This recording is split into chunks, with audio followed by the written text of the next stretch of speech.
បាទជំរាបសួរពុកម៉ែបងប្អូនអរគ្នាបាទថ្ងៃនេះដែរខ្ញុំសូមចែករំលែកនៅវីដេអូមួយស្ដីពីវិធីសាស្ត្រនៃការពង្រីកប៉េងប៉ោះតាមវិធីសាស្ត្រនៃការតត្រួយនិងការផ្អោបដើមប៉េងប៉ោះជាមួយនឹងដើមត្រប់បាទមុនធ្វើការទស្សនានៅវីដេអូរបស់ខ្ញុំសូមពុកម៉ែបងប្អូនមេត្តាចុចប៊ូតុនជាវឬក៏ Subscribe ទៅលើ Channel របស់ខ្ញុំម្នាក់មួយផងបាទដើម្បីឲ្យក្រុមយើងខ្ញុំគឺមានកម្លាំងចិត្តក្នុងការផលិតវីដេអូបន្តទៀតបាទជាការពិតណាស់ការពង្រីកពូជប៉េងប៉ោះតាមរយៈការតត្រួយឬក៏ការផ្អោបមែកគឺគោលបំណងសំខាន់គឺចង់បានប៉េងប៉ោះដែលមានទិន្នផលខ្ពស់ហើយនឹងធន់ទ្រាំនឹងជំងឺក្នុងដីហៅថា Soil-borne disease តែភាគច្រើនកើតទៅលើជំងឺផ្សិតដូចជាពួក Fusarium wilt និងបាក់តេរីដូចជាបាក់តេរី wilt បាទដែលច្រើនកើតឡើងលើប៉េងប៉ោះច្រើនជាងគេបាទអញ្ចឹងក្នុងការធ្វើគឺអត់ពិបាកទេបាទអញ្ចឹងពុកម៉ែបងប្អូនគ្រាន់តែធ្វើការបណ្ដុះប៉េងប៉ោះបណ្ដុះត្រប់បាទប៉ុន្តែបងប្អូនត្រូវចាំថាយើងត្រូវធ្វើការបណ្ដុះត្រប់ឲ្យបានមុនមួយសប្តាហ៍សិនដោយសារត្រប់គឺជាគោលទម្រហើយប៉េងប៉ោះគឺជាត្រួយបំបៅបាទអញ្ចឹងយើងអាចធ្វើការបណ្ដុះត្រប់មុនមួយសប្តាហ៍បន្តមកទៀតយើងអាចធ្វើការបណ្ដុះប៉េងប៉ោះបាទដើម្បីឲ្យវាមានដើមតម្រហើយនឹងត្រួយបំបៅបាទអញ្ចឹងនៅពេលយើងបណ្ដុះវាបានហើយយើងត្រូវចាំថាប៉េងប៉ោះយើងគឺមានអាយុកាល2សប្តាហ៍ទៅ3សប្តាហ៍គឺយើងអាចធ្វើការ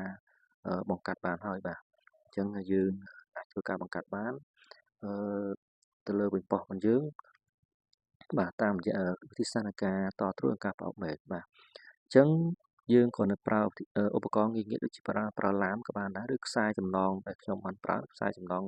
ដេរបាវយើងអាចប្រើបានបាទអញ្ចឹងយើងត្រូវធ្វើការកាត់ដើមតម្រដំបូងគឺយើងត្រូវធ្វើការកាត់ដើមតម្រសិនបាទ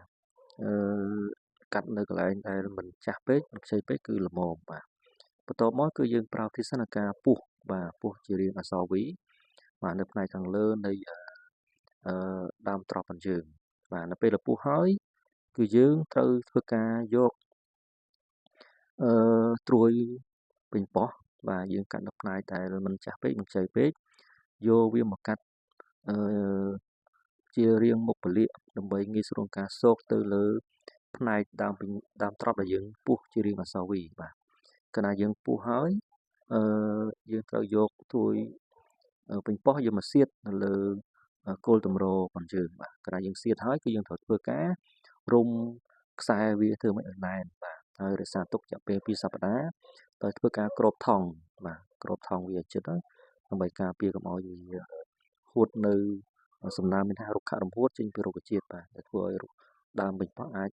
ស្វិតស្រពោនឬក៏ងាប់បានដែរបាទអញ្ចឹងយើងធ្វើការភ្ជាប់ត្រួយរយៈពេល1សប្តាហ៍បើសិនជាយើងឃើញថាវានៅតែខៀវល្អមានន័យថា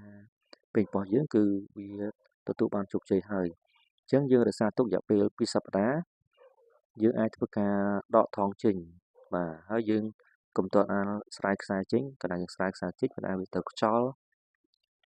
អញ្ចឹងអាចធ្វើឲ្យផ្នែកដែលយើងតនោះអាចរលេះបានដែរអញ្ចឹងយើងបន្តការចងខ្សែរហូតដល់ប៉េងប៉ោះយើងចាប់ផ្ដើមលូតត្រួយថ្មីហើយស៊ីសាច់គ្នាបានយើងចាប់ផ្ដើមធ្វើការស្រាយខ្សែចេញបាទអញ្ចឹងវិធីសាស្ត្រមួយទៀតគឺវាក៏អត់ខុសគ្នាដែរយើងធ្វើការផ្អោបដើមប៉េងប៉ោះជាមួយនឹងដើមត្រប់អញ្ចឹងនឹងគឺងាយស្រួលមែនទែនពុកម៉ែបងប្អូនអាចធ្វើការអនុវត្តនៅផ្ទះក៏បានដែរទៅលើរុក្ខជាតិផ្សេងទៀតមិនថាប៉េងប៉ោះមិនថាត្រប់មិនថារុក្ខជាតិឈើផ្លែទេយើងអាចអនុវត្តបានបាទអញ្ចឹងយើងត្រូវធ្វើការចិតដើមប៉េងប៉ោះដើមត្រប់បាទយើងចិត50-50បាទពាក់កណ្ដាលណាអញ្ចឹងយើងយកផ្នែកដែលចិតយកវាមកផ្អោបគ្នាមកហើយយើងធ្វើការចងខ្សែវាធ្វើម៉េចឲ្យជិតឲ្យណែនបាទឲ្យណែនមិនណែនពេកកណ្ដាលណែនពេកអាចធ្វើឲ្យបាក់ដើមត្រប់ឬដើមប៉េងប៉ោះយើងធ្វើម៉េចណែនល្មមដល់វាកុំឲ្យវាហើបមុខបាទកាលណាហើបមុខវាអត់ស៊ីសាច់គ្នាទេបាទអញ្ចឹងកាលណាយើងធ្វើវិធីសាស្ត្រផ្អោបយើងមិនបាច់ធ្វើការអឺស្រោបថង់វាពីលើទេបាទអញ្ចឹងទៅរយៈពេល1សប្តាហ៍ទៅ2សប្តាហ៍ដើមប៉េងប៉ោះដើមត្រប់ចាប់ផ្ដើមស៊ីសាច់គ្នាហើយកាលណាវាស៊ីសាច់គ្នាយើងអាចកាត់ចុងត្រួយនៃដើមប៉េងប៉ោះដើមត្រប់ចេញបាទឬក៏យើងកាត់ គល់នៃដើមប៉េងប៉ោះចេញបាទអញ្ចឹងយើងទុកត្រួយមានន័យថាយើងទុកត្រួយនៃប៉េងប៉ោះហើយនឹងទុកគល់នៃដើមត្រប់បាទអញ្ចឹងយើងអត់ទុកគល់ប៉េងប៉ោះទៀតទេ